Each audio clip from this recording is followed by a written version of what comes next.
Hi, I'm James with Curse, and I'm here at PAX with Mark Hill, the senior producer of Neverwinter, Dungeons & Dragons Neverwinter. And you have an amazing dragon right here. Yeah, this is the Dracolich. We're super excited to be here at PAXEast 2013, showing off a lot of new content we have for Neverwinter.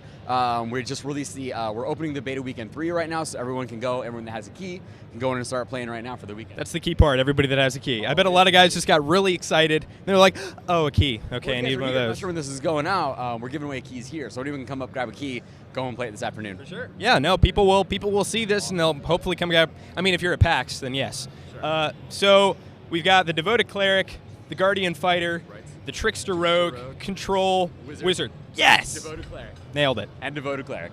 Okay, so there's 4 classes, right? 5. Excuse me. Apparently I can't do math.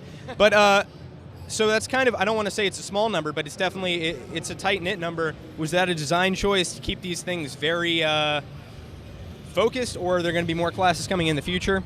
Well, I can't talk about what's coming in the future, but what you touched on is right. We wanted the gameplay to be focused. We were really concentrating on the action and just sort of the overall gameplay of it. So we focused on those to give players sort of the most range within that within that group. So anyone that's familiar with Dungeons & Dragons will be able to jump in and play and be familiar with it. But also people that aren't, that are maybe not familiar with the universe or have never played like this before, they'll also be comfortable getting in, and they're not going to be overwhelmed with things to start. But as the game progresses, they'll be able to spec out their guy a little more. They'll be able to set up their skills and everything however they want. So it seems tight at first, but as the gameplay expands, it gets wider and wider. Cool. And this is a much more action-oriented MMO experience than other people might be. Are you technically calling it an MMO, or what is the term you're using? Yes, absolutely. Yeah, free-to-play action MMORPG.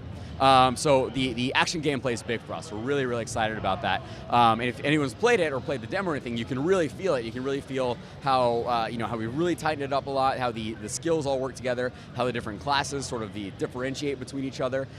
It's really, really cool. So we're excited about it. So far, the feedback for the action's been really great. Cool. Yeah. And I think one of the most exciting things is you've given players the tools to make their own dungeons, correct? Right, the Foundry, of course. Cryptic is amazing at the Foundry. Players that are really into it, they go in, they can make their own dungeons, their own quests. It's really, really great. We have a really devoted group of people testing that right now, and it's cool. Some of the things that people come out with, they're amazing.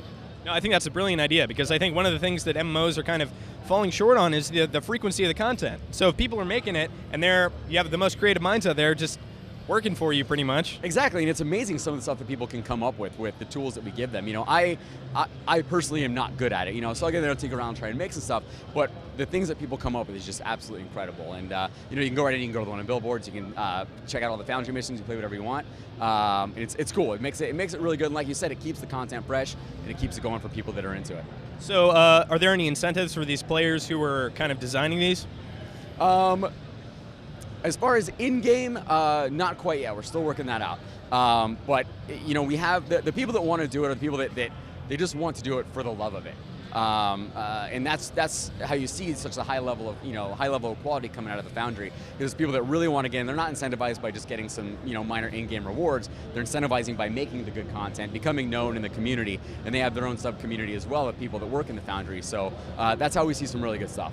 Cool. And how do you kind of filter between these users submitted? Does it go through some kind of parsing system? Is some guy checking it and then being like, this is good, this is a little bit grindy or whatever? It's all community. It's all merit-based, yeah. So things get, so things more get played. The things, as they get played more, they become more popular in the community, and it just kind of grows from there. So we don't have one guy that's just checking, saying yes or no. Anyone kind of submits something, and then it's merit-based. The better it is, the more people play it, the more people that spread it around, and that's how it rises to the top. Very cool. All right, let's talk about the structure. Is it kind of a conventional tank healer 3 DPS scenario, or how is that working for the dungeon structure? We didn't want to limit it to that. So the short answer is no, but you definitely can do that. So sort of what I said earlier, people that aren't familiar with Dungeons & Dragons, they can still come in and still set up their character however they want and still feel comfortable playing. So we give players a wide range of options. Plus with the action style gameplay, it's very intuitive, and giving players the ability to set up their character however they want, come in, jump right in and start playing, that was what we wanted to focus on. So you can definitely stick to your roles like that, or you can spec out your guy a little bit differently with your party, depending on who you play with, depending on what your guild needs, stuff like that. So we really want to give players the ability to set up their guy however they want it. Okay, cool. And this game is free to play. Oh, absolutely. So what does the monetization model look like? What are players potentially paying for? Well, we're not quite talking about the items or anything yet that people will play for, but what we are good at is not selling power, right? We don't sell power, we don't sell weapons or anything like that. You'll get costumes, you'll get some HPMP pots, stuff like that, but we'll release more information on that in the future. And there are social zones, so people can kind of show off their goodies that they've bought or not bought or achieved, whatever.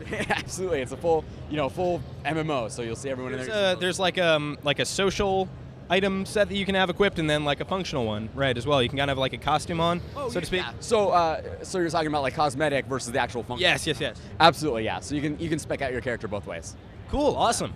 And I guess the last question is, do we have an open beta date? When can people get in there? And if not, how can people get a key right now to get into the closed beta weekends? So we haven't announced the open beta date yet, but hopefully we will be soon. Anyone, like we said, we launched beta weekend 3 right now. If you have a key, you can get in and play. There are keys floating around online right now. If you're here at PAX East, you can pick up a key from the booth and jump in and start playing today. Awesome, Mark Hill, thank you very much. We're looking forward to it. Thank you very much.